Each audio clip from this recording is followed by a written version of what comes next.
What's going on, everybody? Shonen Express here, coming to you with another Return to Sender video. I'm super excited to get into this. This is another manga that I have been reviewing in my weekly newsletters that's ended in the magazine.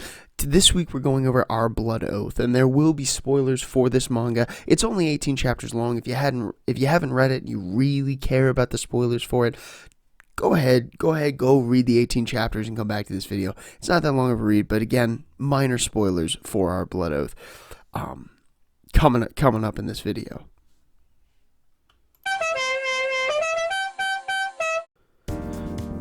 So, when I do these Return to Sender videos, I always judge them based on 4 categories: art, characters, mechanics, and plot. And we'll go through those 4 categories, but unlike my other Return to Sender videos and my other whole package videos, my review videos, in this video, I think I'm going to change it up. I'm going to give each category a letter grade instead of just saying whether I think it's a pro, a con, or neutral for the manga.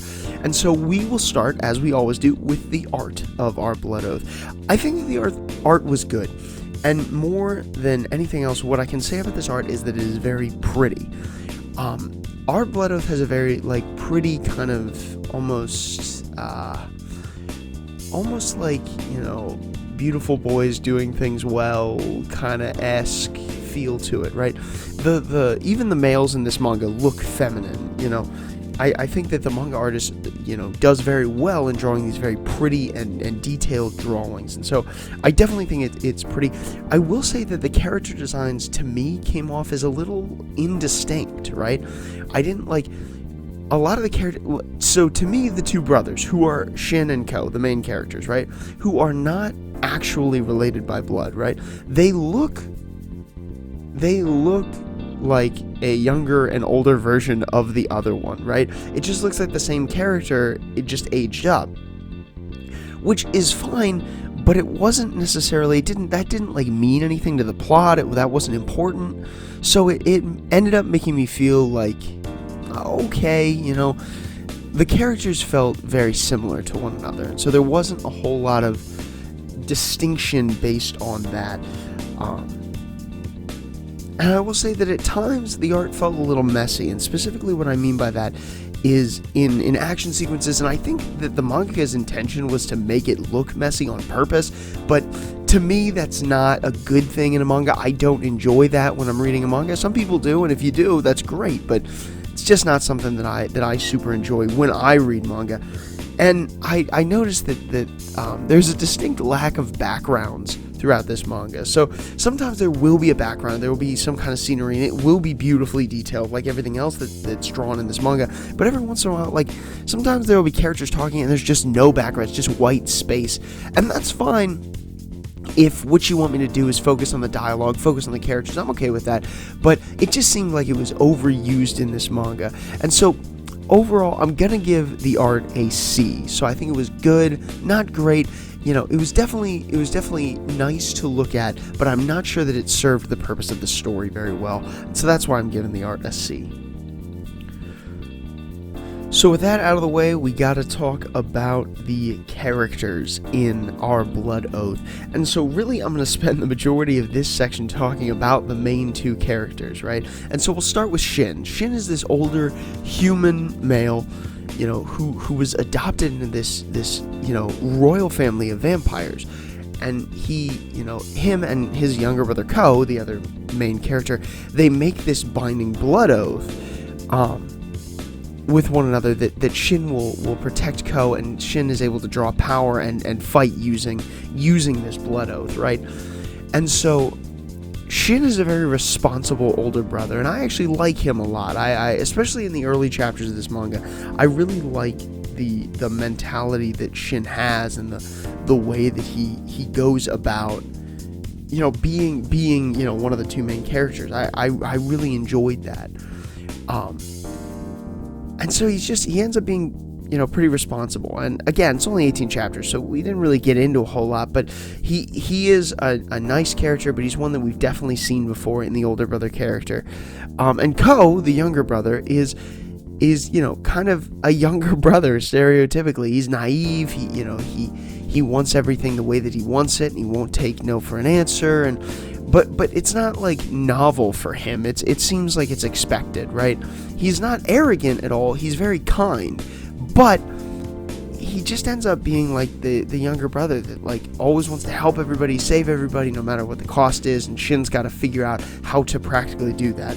I think Ko being like overwhelmingly powerful as well could, in the future, if this manga kept going, bring in some conflict and some interesting ideas into this manga, but it didn't end up doing that, and so, you know, it didn't go on long enough, so we didn't really get to see that out of Ko.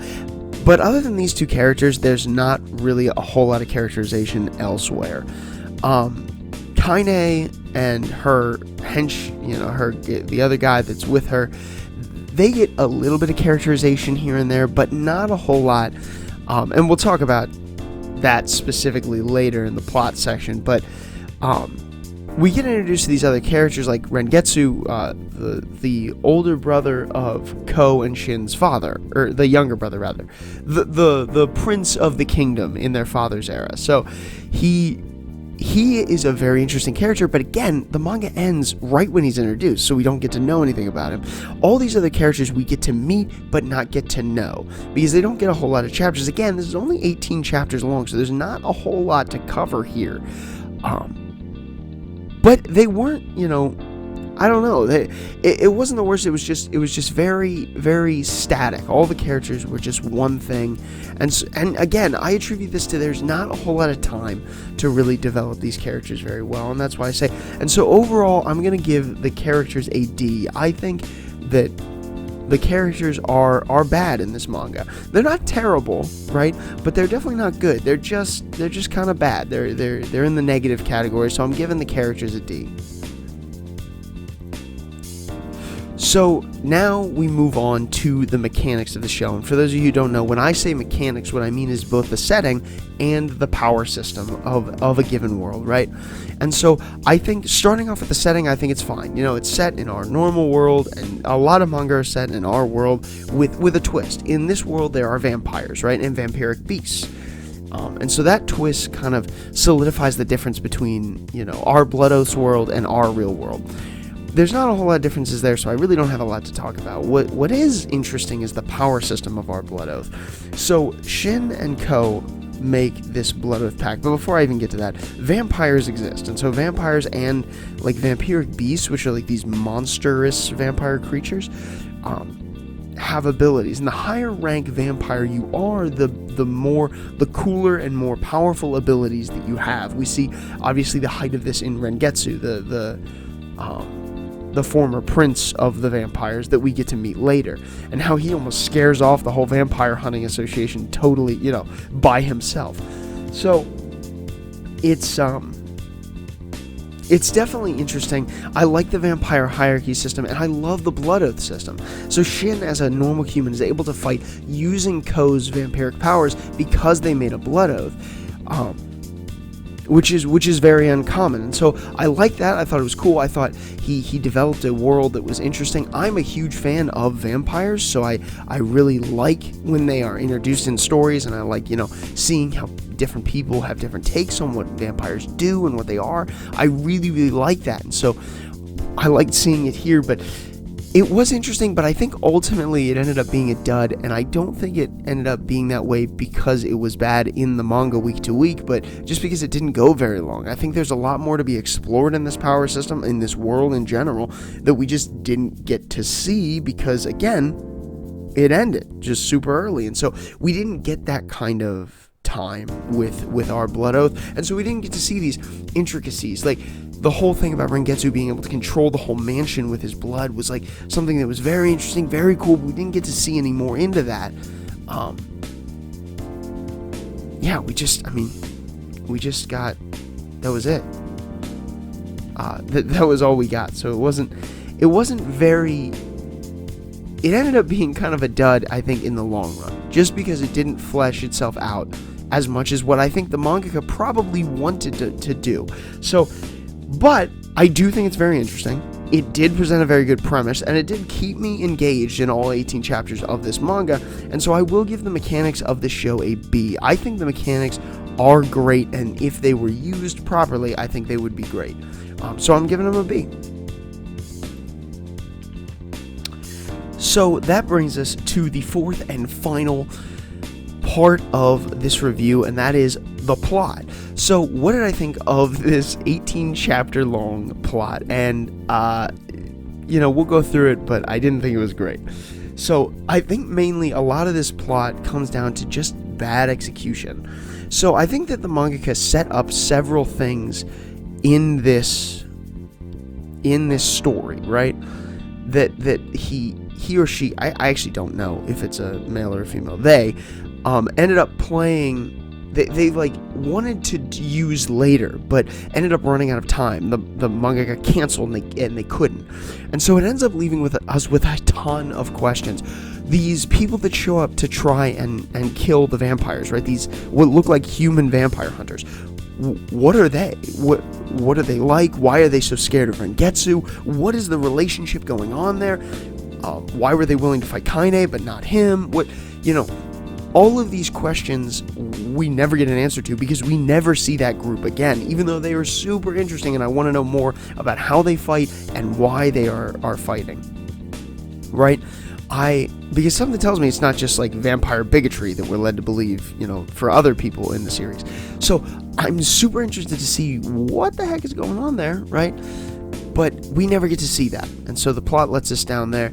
And I think the biggest example of why this plot fails and why it's just so rushed into like obscurity is the last chapter where Kaine is like redeemed all of a sudden, and I definitely believe that it was the mangaka's intention to redeem Kaine the whole time. But Kaine is like transformed this other vampire girl into like a half vampire, forced her to eat her like best friend. Like that is messed up.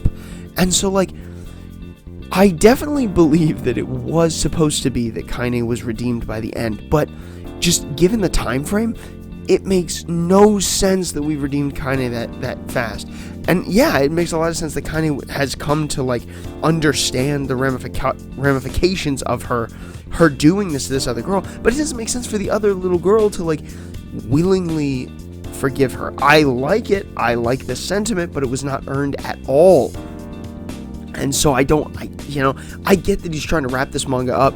The manga just needs it to end really quickly, so that's why they did this, but it makes me not like the plot. It makes me feel like the plot is no good, and that there really isn't a plot because there wasn't a whole lot of like completion on these pieces that the mangaka had set up in the previous chapters. And again, it got canceled after 18 chapters. So this is not entirely the mangaka's fault. I think that there was a lot planned that they just weren't able to get to, but it ends up leaving a bad taste in my mouth with the plot, and so I'm gonna have to give the plot of Our Blood Oath a D. So again, this is a return to sender video, so that means we've got to talk about what happened to Our Blood Oath. Why did it get canceled after just so short a run? And I think that this is merely the fact that it wasn't popular. So I think that the general popularity, at least in Japan, of Our Blood Oath was super low. I say this based on a couple factors, but it never seemed to be very high on the table of contents. I know that that's not a surefire sign, but it does kind of, help illustrate a trend that is not good. It was pretty much always near the bottom. And so that's doesn't look good for the magazine, for Our Blood Oath for sure. And I think it just never stuck with readers. I think Our Blood Oath's biggest problem was it never found its niche. It never found something that it could latch onto and really, become that manga, accelerate itself to being known for having a world that's known. It never found that. And I get going after the vampire aspect and trying to do that, but I don't think that the art style helped that concept at all for Our Blood Oath. And so, I think it just ended up that no one could really latch onto this manga because it wasn't very interesting and it didn't really present the kind of scene that you would be looking for in a manga like this. And so it's just, I think this is an example of just the manga did not hit with its audience. It never connected. All 18 chapters were kind of dud chapters. and so it just never got up there. I think out of the whole time I think I was doing my newsletters most of the time that Our Blood Oath was running, and I think out of the whole time I might have highlighted it like twice. So it definitely wasn't very popular with me specifically, but I guys, I really think that Our Blood Oath just never latched on with its audience, and so it never went anywhere popularity wise, and so Shonen Jump was like, all right, you gotta go. I think it could have. Now, I think if I was in charge, right, I would give Shonen Jump more time to, you know, to work with it, and I would give this mangaka more time to flesh out some of his ideas, because I think that there is an audience here, and there is a good manga here, but you have to really work at it. So that's not something that I think Shonen Jump was willing to let him do, and it seems Shonen Jump is kind of weary to do that with anybody anymore. I think there's potential here, but I think it just ended up not latching on to any good, steady fan base, and so Shonen Jump moved on. They moved on to other projects. Obviously, we got 2 new series running the magazine already. So they moved on to other projects. So that's kind of where that's my guess as to what happened to our Blood Oath. Which will bring us to the end of the video. So as you guys who've watched my review videos, whether it's a Return to Sender video or a whole package review video, you know that at the end of my reviews, I put all of the manga that I review on my manga tier list. And so you can see on the screen the current manga tier list. Super quick overview. For those of you who don't know, S tier is what I call sublime. So these are things that they're nearly perfect, and they've affected me in a very personal way. There's something that just over and above has really left an impression on me. That's S. A tier are things that I think are nearly perfect. They're super great for sure. B tier are things that I think are great. They are great manga. C tier are things that I think are good. D tier, things I think are bad. And E tier, things that I think are terrible. If it's an E tier, I really hate it. So those are my tier lists. As you can see, the manga we've already reviewed are up there. And so where do I put Our Blood Oath? I'm going to put Our Blood Oath in D tier. Unfortunately, I think Our Blood Oath is bad. I think all of the things combined together just make Our Blood Oath a bad manga. It did not hit its stride with its audience, and certainly didn't hit its stride with me either. And so I'm definitely thinking Our Blood Oath is going to go in D tier on our tier list. But thanks guys so much for watching this video. If you liked anything I had to say, please like this video, subscribe to my channel. I bring you videos like this almost every week, along with my weekly newsletter videos that I definitely do every time Weekly Shonen Jump comes out, so definitely check those out as well. And we're currently doing the Pillow Fort podcast. I'm not totally sure if we're going to be doing a Pillow Fort podcast this week, but if we are, definitely be on the lookout for that. Me, Kate, and Shania are going through the Promised Neverland right now, so definitely catch up with us there. But yeah, if you have anything to say, comment down in the comment section below. I'd love to talk with you and interact with your comments down there as well. So yeah, like the video, subscribe to the channel, and until next time, this is Shonen Express, signing off.